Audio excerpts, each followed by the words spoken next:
อู้ซอยจุพี่น้อง บ่เสือมึงไปทางนี่แพ้ ซอยจุด้วยนี่เด้อพูนตับหวานตับหวาน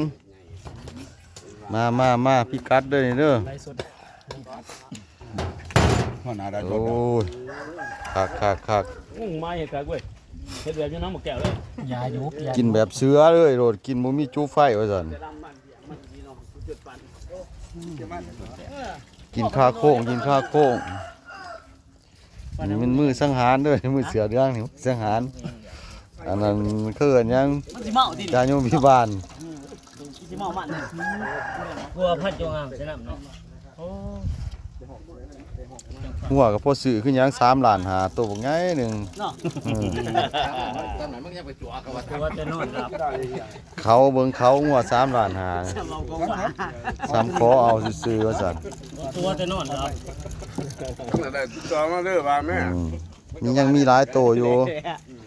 เพราะว่าตับมันบ่สมบูรณ์เขาก็สิขายถือนี่ตับเหลือครึ่งหนึง